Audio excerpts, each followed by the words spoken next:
안녕하십니까. 구독자 여러분들과 늘 함께하는 경제적 자유아빠 달달달봉이 아빠입니다. 여러분, 제가 오늘 여러분한테 드라마틱한 반전 소식이 나왔다는 걸 말씀을 드리겠습니다. 자, 그게 뭐냐?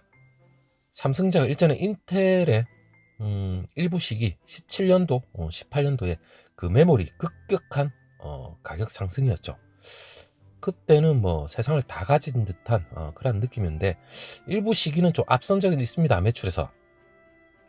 근데 여러분한테 제가 말씀드릴 게 삼성전자가 이제부터 연간 1위 등극이 계속해서 가능해질 것이라는 그런 언론 보도가 나왔습니다. 자, 너무나도 화끈한 반전 소식입니다. 물론 이거와 결부시켜서 최근에 그 대만의 TSMC와 그리고 인텔 얘네들이 지금 삼성전자를 못 잡아먹어서 안달인데 그 이유까지도 절묘하게 맞아떨어지는 것 같아요. 그 이유를 제가 마지막에 말씀드리고 일단 삼성전자 일단 드디어 왕자에 앉았지만 향후 인텔과의 격차는 더 벌어질 것이며 그리고 대만의 TSMC 그리고 인텔 똥줄이 마구마구 똥줄 탈 겁니다. 자, 그 얘기 바로 말씀드리겠습니다. 일단은 인텔 말 그대로 여러분 전쟁은 시작됐습니다. 그리고 삼성전자의 메모리는 더욱 더 격차를 벌리면서 메모리가 상승을 할 것 같은데 일단은 메모리 반도체 사업은 일전에 인텔도 했죠. 그러면서 CPU에 그 뒤에 뭐 더 집중을 하면서 말 그대로 외계인을 삶아 먹어서 외계인하고 함께 뭐 사업을 펼친다는 그러한 소문까지도 돌았는데 한마디로 지금은 인텔이 약간 위태위태할 수 있는 부분도 없지 않아 있습니다. 하지만 그 후로 삼성전자는 인텔과 그 CPU와 호환되기 때문에 물론 메모리로서 서로가 협력하는 방안으로 함께 쭉 지금껏 메모리 물론 삼성전자 메모리고 인텔은 CPU죠. 절대 강자는 인텔이 맞았습니다. 하지만 삼성전자는 메모리고 그리고 인텔은 비메모리였죠. 물론 서로가 뭐 견제할 일은 거의 없었습니다. 하지만 최근의 형태를 보면 인텔이 팩켈싱과 부임하고 나서 물론 CPU만으로 향후 미래가 보이지 않는 거죠. 자, 그러면서 이제 자충수 뭐냐? 물론 그간에 하지 않았던 좀 등한시했던 GPU 여기에 뭐 나서고 그리고 파운드리 한번 일제히 또 말아먹었죠. 그러면서 다시 또 파운드리. 자, 이 모든 건 삼성전자가 향후 이러한 고속 메모리에 두드러진 성장세에 힘입어서 이제 이 반도체 부분의 왕자 자리를 삼성전자에 거의 뭐 넘겨주지 않을까 그런 위태로운 것도 없지 않아 있는 것 같아요. 그리고 삼성전자는 이 메모리에서 좀 더 두드러진 성장세를 발휘하면서 향후 그 노하우를 파운드리에 좀 더 집중을 하면서 물론 TSMC 역시 위태로운 상황에 직면하게 됐죠. 물론 삼성전자가 메모리 1위지만 가만히 안 있습니다. 초격차를 끝까지 더 고수를 하면서 거기에 대한 마인드를 지금 파운드리 더 넓게는 시스템 반도체까지 연결을 짓고 있죠. 그 얘기를 제가 해드리겠습니다. 일단 월스트리트 저널에서 지난 1일 날 얘기가 나온 게 올해 2분기죠. 이 반도체 부분의 매출입니다. 매출. 여기서 인텔이 삼성전자 반도체 부분에 밀렸다고 보도가 나왔죠. 여러분도 알고 있을 겁니다. 물론 일전에 일시적으로 앞선 적은 있었지만 이다지도 이렇게 부각을 하면서 이렇게 언론 보도까지 나온 거 보면 향후 삼성전자가 예사롭지가 않습니다. 상당히 드라마틱한 반전은 분명히 나옵니다. 왜냐하면 9월달 제가 앞선 영상 때 9월과 내년에 대한 삼성전자의 업황에 대한 시그널이 나타나면 주가 반등 여러분 너무나도 드라마틱하게 지금껏 삼성전자 주가가 이렇게까지 떨어진 게 과연 맞았나? 그런 싶을 정도로 상당한 반전이 예상이 되는데 일단 제가 앞전에서도 세계 반도체 통계기구죠. 물론 그 얘기를 제가 분명히 드렸지만 메모리 반도체 수요 증가가 계속 두드러지기 때문에 인텔하고 삼성전자 위치가 지난 2분기부터 뒤바뀌기 시작했지만 비메모리 중심의 인텔, 얘네가 부진했다기보다는 거의 뭐 정체죠. 하지만 메모리 중심의 삼성전자의 약진이 계속해서 두드러질 전망입니다. 이게 뭐냐면 세계 반도체 통계기구에서 물론 2021년 올해입니다. 그리고 내년 반도체 시장 전망에서 그 가능성을 우리는 살짝 엿볼 수가 있습니다. 물론 세계 반도체 통계기구에서 올해 2분기 삼성전자나 뭐 인텔 이 반도체 기업들의 실적을 기반으로 해서 아마 세계 반도체 통계기구에서 아마 재조정을 했습니다. 물론 올해입니다. 25.1% 전 세계 반도체 놀라운 성장을 아마 보일 걸로 지금 예상이 되고 있는데, 일단 지난 3월 보고서 10.9%, 여기서 최근에 6월에 전망한 19.7%, 또 다시 바뀌었죠. 한 단계 더 상향 조정을 했습니다. 물론 세계 반도체 통계기구에서는 세계 반도체 시장이 물론 2020년에는 6.8% 성장에 이어서 2021년 올해입니다.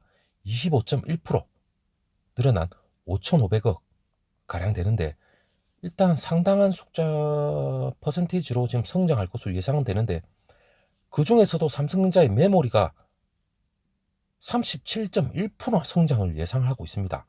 물론 이게 단기간에 반짝하고 끝날 게 아닌 것 같아요. 일단 메모리가 37.1%지만 그 뒤를 이어서 아날로그가 29.1%, 그리고 인텔의 주력인 로직이죠. 이게 26.2%. 물론 메모리가 가장 두드러집니다.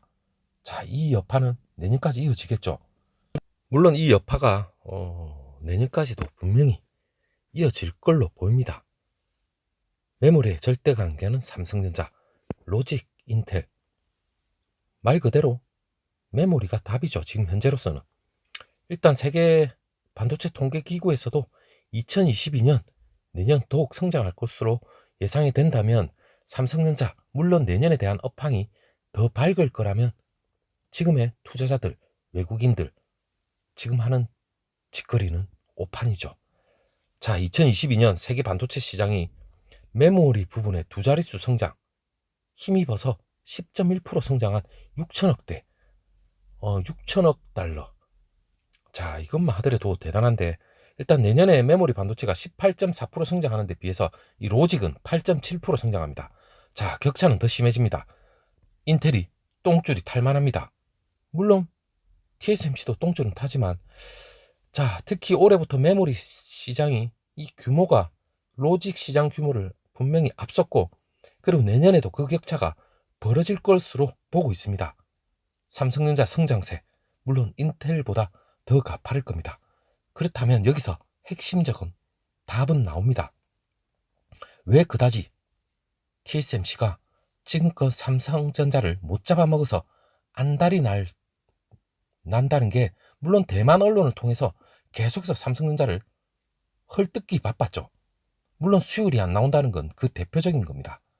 자, 수율 계속 평생 안 나오겠습니까? 물론 인텔 역시도 7나노 수율 때문에 접었다가 다시금 팻 겔싱어가 도저히 안 되겠다, 다시 우리만의 환경을 만들어서 다시 한번 해보자. 물론 초미세 공정은 2024년, 2025년이 돼야지 할 수 있습니다. 하지만 삼성전자는 그전부터 이 수율에 대해서 내부적으로 미치도록 연구를 하고 노력을 해왔을 겁니다.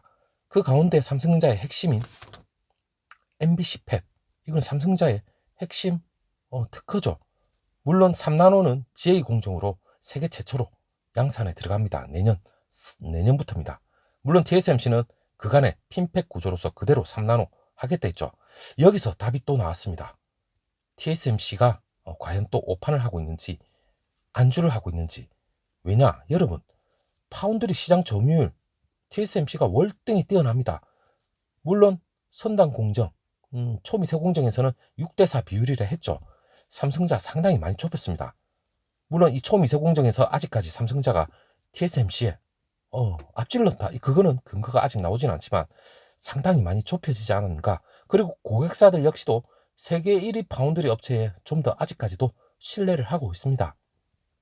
하지만 삼성전자 이 GA 공정으로서 세계 최초로서 양산을 한다는데 지금 무게가 두고 있기 때문에 지금 이런 와중에도 지금 언론 발표를 통해서 나온 건 기존의 애플이나 AMD, TSMC와 짝짝꿍이 되어 있는 이런 업체들, 얘네들한테 지금 GA 공정의 우수성을 핀팩 공정과 비교해서 무더지도 노력을 하면서 설명을 하고 있습니다.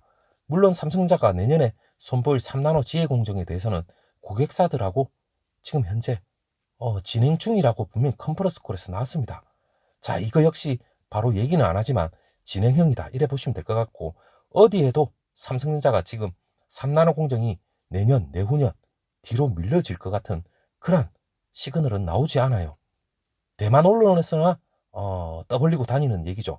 물론 이 분야에 있어서 지혜 공정으로 확실히 삼성자가 향후 선점을 한다면 TSMC 상당히 고객사들로부터 좀 어떻게 보면 따가운 눈초리를 받지 않을까. 그것 때문이라도 지금 삼성자를 못 헐뜯어서 안달이 나 있는 거죠. 저는 분명히 그래 생각을 합니다. 자, 애플, 구글, 아마존, 뭐 여러 퀄컴, 얘네들이 무조건 TSMC와 평생 갈 수 없는 거죠. 삼성자의 지혜 공정이 물론 훨씬 수율 면에서나 여러 가지 기술적으로 낮다면 분명히 고객사들은 삼성자로 올 수밖에 없습니다. 그만큼 중요하기 때문에 이 지혜 공정을 선점을 한다는 게 향후 삼성자의 초미세 공정, 더 나아가서는 파운드리에 있어서 새로운 미래 성장 동력을 좌우한다 해도 과언이 아니죠. 그렇기 때문에 아주 긍정적인 요소가 삼성자의 메모리 반도체가 더욱더 성장을 하면서 그 성장 동력을 힘입어서 이 파운드리까지도 TSMC를 더욱더 위협할 수 있는 그런 계기가 분명히 될 겁니다. 물론 더 나아가서 인텔도 지금 펠 게싱어는 똥줄이 타다 못해. 얘네가 물론 CPU로 삼성전자에 분명히 눌릴 거라는 건 내부적으로 자기네들도 시나리오가 나왔을 겁니다. 시뮬레이션 분명히 있을 겁니다. 그렇기 때문에 펠 게싱어 역시도 자기가 CEO지만 삼성자의 총수 이재용 부회장과 같은 그렇게 좀 길게 내다보는 그런 안목보다는 당장의 그런 뭔가 보여줘야 됐기 때문에 CPU 이외에 GPU 그리고 파운드리, 자, 저는 너무나도 자충수라 생각하고, 물론 삼성전자, TSMC 뭐 각각 강론적으로 얘기하기다 보다는 인텔이 처해 있는 상황이 지금 현재 반도체 이 부분에 있어서 미국의 정부의 상당한 지금 도움은 사실상 받고 있습니다. 2월부터 인텔의 CEO로 취임한 이 펠 게싱어가 가만히 보면 IDM 2.0 전략 발표를 하면서 물론 파운드리 시장 진출도 선언하고, 이게 과거에 접었던 사업 분야인데 향후 어떻게 될지 이것도 가봐야 하는 거고, 그리고 조 바이든 미국 대통령 미국 정부에서 어느 정도 지원을 할지 그 역시도 아직까지도 그 결과 성과 그건 알 수 없는 거죠. 그리고 최근에 그 글로벌 파운드리 인수와 관련해서도 지금 접었지만 향후 끝까지 지금 펠 게싱어가 인수는 무산됐다 하지만도 그래도 적극적으로 계속해서 인수에 나서야 될 그런 숙명, 운명이라 해야 되나, 숙명이라 해야 되나, 일단 파운드리에 대한 점유율을 확실히 올릴 수 있는, 가장 빠르게 할 수 있는 건 파운드리 업체를 인수를 하는 겁니다. 자, 그렇기 때문에 무엇보다 성과를 내기 위해서 계속해서 파운드리 업체를 아마 모색을 하지 않을까. 자, 일단은 초미세 공정 그 수율을 어느 정도까지 빨리 끌어오느냐, 그것도 관건이고, 일단 삼성전자는 메모리에 대한 강점을 확실히 보여주면서 향후 TSMC와 인텔 똥줄을 느긋하게 지켜보면서 초격차 갈 길만 잘 가게 된다면 삼성전자는 드라마틱한 반전은 분명히 온다, 그래 생각을 해봅니다. 자, 여러분, 내일 다시 한번 좋은 소식 들고 다시 한번 여러분 찾아뵙도록 하고, 일단 내일 다시 한번 찾아뵙도록 하겠습니다. 감사합니다.